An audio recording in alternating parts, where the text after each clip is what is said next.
You see, there is a most peculiar current that begins to flow when a person starts to awaken. And by this awakening, I do not mean some grand, thunderous event, some final arrival at an imagined enlightenment, the way it is often pictured, as if one is suddenly bathed in a golden light, and all of life's troubles simply vanish into mist.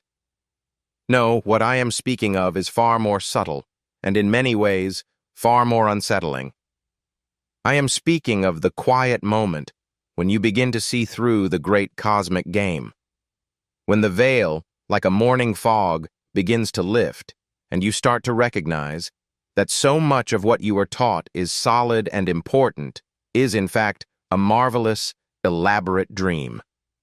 And this is the part of the journey for which there are no maps. Once you see through the illusion, you cannot return to sleep. There are things you lose in this process of becoming aware that can never be reclaimed, not because they are taken from you, but because they dissolve in the light of your awareness, revealing what they always were. Phantoms, wonderful games, agreed-upon fantasies that only seem to work so long as everyone pretends they are real, and the very first thing to fade, and perhaps the most disorienting, is your capacity to take the social play seriously. Now, this does not mean you become harsh or unfeeling. It means rather that you can no longer be a serious actor in the theater of social posturing with the same earnest belief you once held.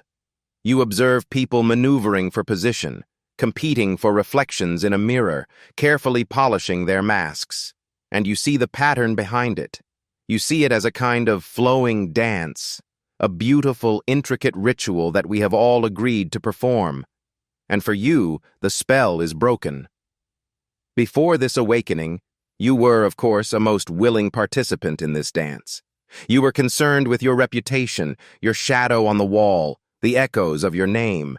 You played the game because the whole world was playing, and it seemed the very substance of life itself. But once you awaken to the dream, you see the game as simply a game. And here is the secret of all games. Once you recognize them as such, their hypnotic power over you dissolves. You might still join the dance, but you are no longer lost in it. You are not fooled into believing the play is reality itself. I recall watching people at social gatherings, after the curtain on this particular stage had begun to rise for me. The quiet hum of conversations about who had achieved what, who was orbiting whom, who had found their place in the pageant, it all seemed to be a grand and marvelous children's game, where the players had forgotten it was all in fun. And you must understand, this observation does not come from a place of judgment. There is no sense of being above it all. It is simply an account of what occurs when you awaken from the dream. The urgency to win the game simply dissolves, and this quiet dissolution sends ripples through your world. Those you once knew may now see you as a stranger. They feel in their bones that the rules you follow are no longer printed in their book, that the glittering prizes of their world no longer catch the light in your eyes, and that you are untroubled by the currents of status that pull them along. They may say you have drifted away, that you have become distant or proud, but it is not a matter of pride. You have simply ceased to applaud the emperor's magnificent, invisible robes, when all you can see is the truth of his being. The next thing that fades is a certain innocence about the human heart. Before this awakening, one tends to see only the surface of the pond. When a sound was made, you trusted it as the source, not the echo.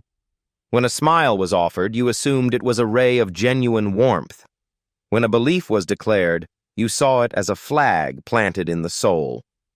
But as you begin to see, you perceive the intricate currents flowing far below the surface.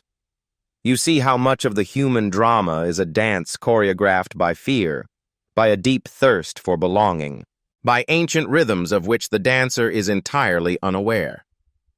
You begin to notice the space between the proclaimed ideal and the lived reality. You might see one speak with beautiful words on the nature of kindness, and then, in a quiet moment, you watch them cast a cold shadow on another. You hear a great devotion to truth, and then you witness the mind telling itself the most intricate lies. You notice how we build these glorious palaces of justification for taking the path we always intended to walk. This kind of seeing is not always a comfort. In truth, it can ache, because you also begin to see these same patterns reflected in the mirror. You come to recognize the hidden tides of fear and need that have guided your own course. You catch your own mind in the gentle art of looking away from itself. You notice how the noble banners you fly are sometimes just beautiful silks hiding much simpler engines. The urge to be held in esteem, the deep need for solid ground beneath your feet, to dance away from discomfort. And once the veil is lifted, you can never truly pretend it is still there. And this brings a curious loss, not of trust in the fundamental nature of things, but perhaps more accurately, a certain sweet innocence about it. You become, in a sense, like clear water, impossible to fool. Not because you have become cynical, for cynicism is just another rigid belief system after all, but because you have developed a gentle awareness for the shimmering dance of pretense and self-deception. The third thing that falls away, and this is perhaps the most profound shift of all, is your belief in the solid, continuous nature of your own self.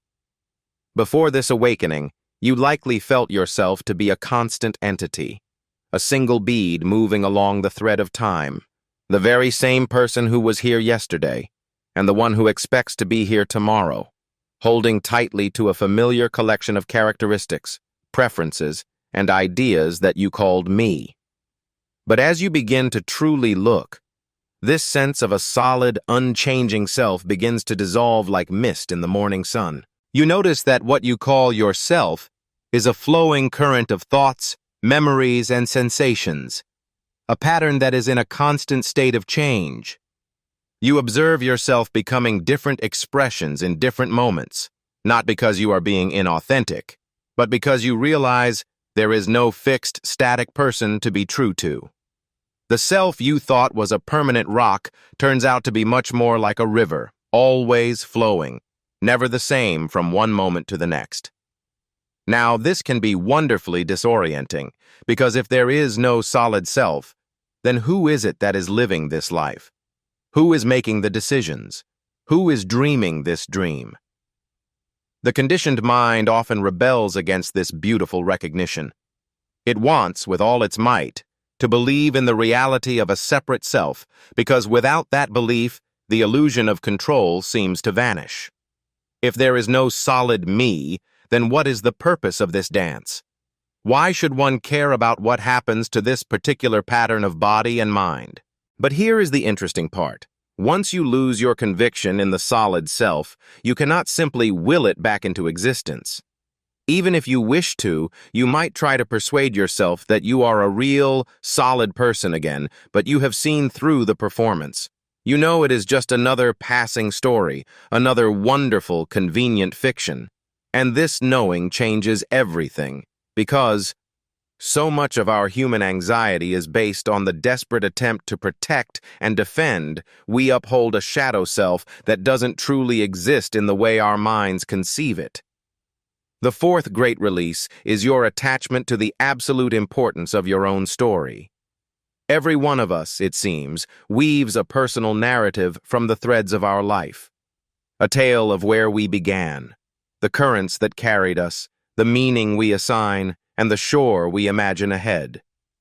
This narrative seems to give life a comforting order, a sense of purpose. It attempts to turn the boundless, chaotic dance of existence into a comprehensible play with its heroes and its villains, its peaks of triumph and valleys of sorrow, its scripted lessons and its illusion of wisdom gained. Before this quiet dawning, your personal story was the very mirror of your world. It was the definition you carried, the explanation you offered, the justification for your being. When another asked who you were, you recited this tale, and in the silent theater of your mind, you rehearsed it endlessly. This story was the lens that gave your suffering a noble meaning, and your achievements a fleeting significance. But as you awaken, you begin to see your story as just that, a story, a pattern drawn in the sand after the wave has receded, to make sense of the flow. and you see that you could arrange the very same moments in a different way and create an entirely new myth. The pure, unvarnished facts of what happened remain, but their meaning shifts entirely with the frame you place around them. What you once held as a great triumph might be seen anew as a wonderful folly. What you believed was your deepest wound might reveal itself as the very opening through which the light entered. Once you see that your story is but one possible reflection of your life, and not the unchangeable truth of it, you can no longer believe in it with the same blind faith. It feels more like a costume you wear for a time than the very skin of your being. And this means you release the false comfort and security that came from having a solid self, rooted in a fixed and coherent tale. You become, in a way, storyless. Not because the telling of tales ceases, but because you know, with a quiet certainty, that they are only ever stories. The fifth thing you let go of is the need to find your meaning and purpose in external goals and achievements. Before awakening, your life was likely a path organized around reaching destinations, the acquiring of knowledge, the building of a career, the finding of a partner, the raising of a family, the endless gathering of wealth or possessions, or even experiences. These goals were the compass points that gave your life a direction, a reason to rise with the morning sun, a yardstick for your journey, a story that gave your existence its seeming purpose. And yet, in the quiet light of awakening, the very game of achievement begins to appear transparent.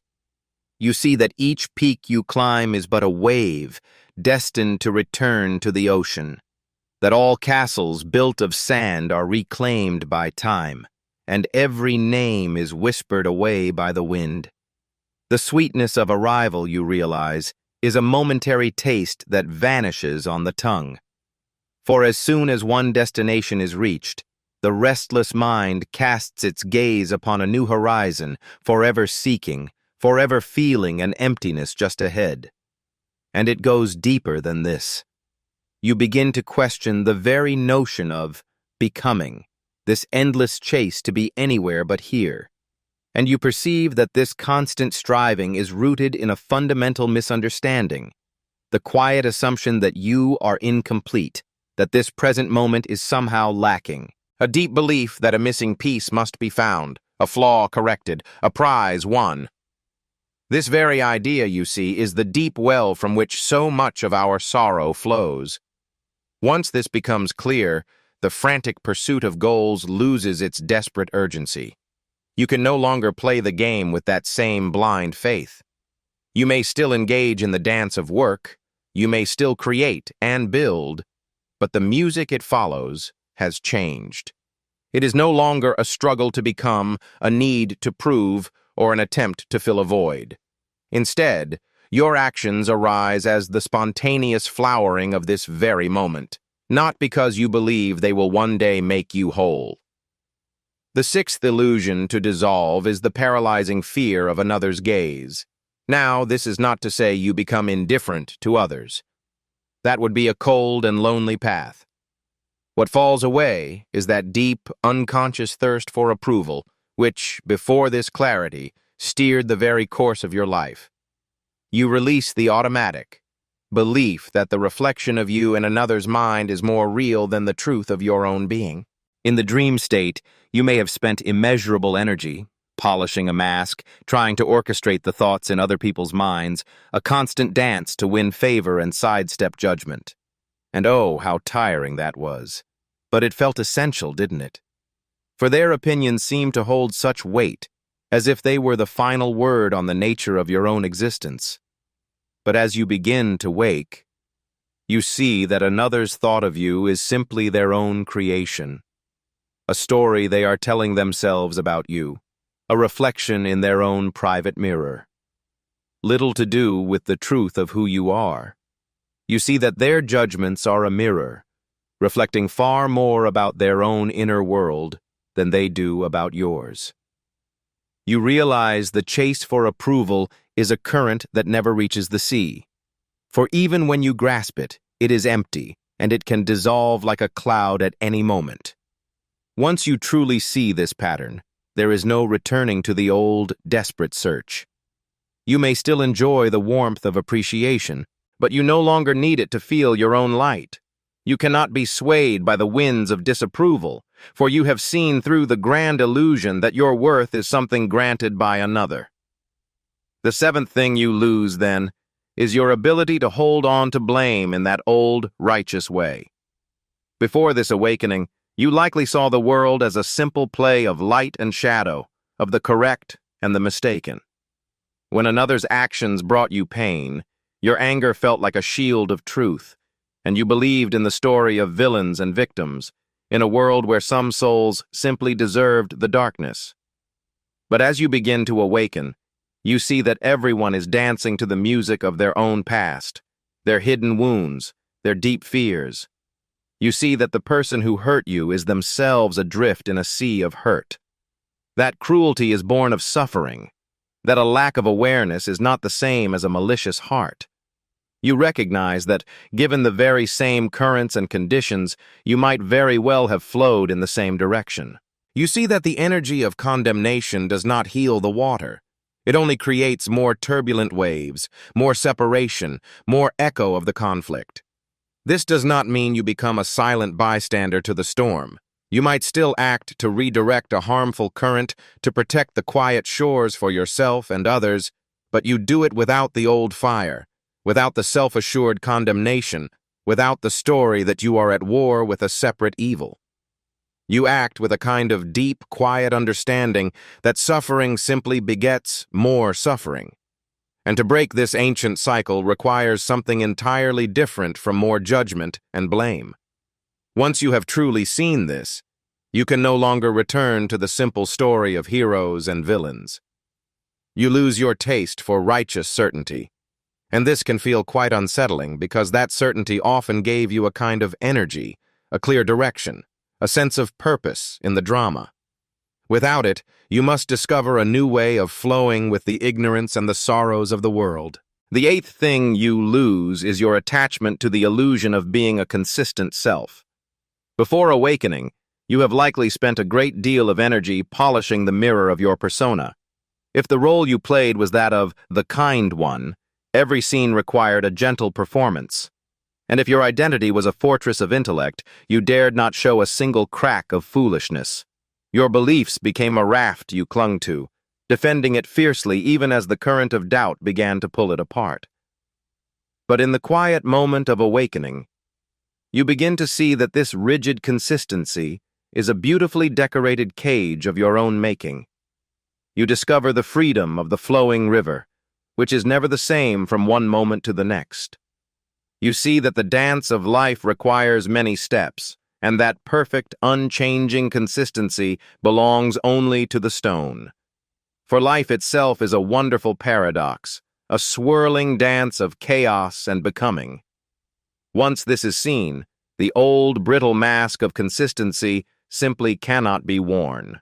You find a curious peace in paradox, a certain rest in the cloud of not knowing. You allow the self of yesterday to dissolve into the self of today, and in this, you let go of the illusion of solid ground, the false comfort of a fixed and static identity. The ninth wave to recede from the shore of your awareness is the tolerance for the shallow.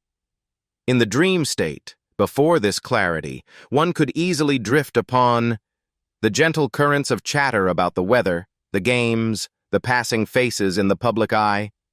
These were the harmless rituals of the surface, the pleasantries that kept the social dance in motion, a way to mark time, to smooth the waters between one person and another. They asked for no truth, no peeling back of the veil. But as the light of awareness grows, you find the flavor of these surface-level exchanges has become unsatisfying. This is not born of a sense of superiority, not at all. It is simply that you have sipped from a deeper well, and the old thirst cannot be quenched by the shallows. There arises a longing to speak of the great mystery, of the nature of this existence, of the meaning held within our sorrows. A desire for true resonance with another, a genuine meeting of souls beyond the polite script. And this, you see, can make the social dance quite tricky, for the majority of dancers, are quite content to remain in the ballroom, uninterested in the quiet depths you now wish to explore. They prefer the music light, the conversation a gentle, comfortable rhythm. So you may find yourself playing a part, pretending to be absorbed in the surface ripples, a performance that drains the spirit and feels untrue.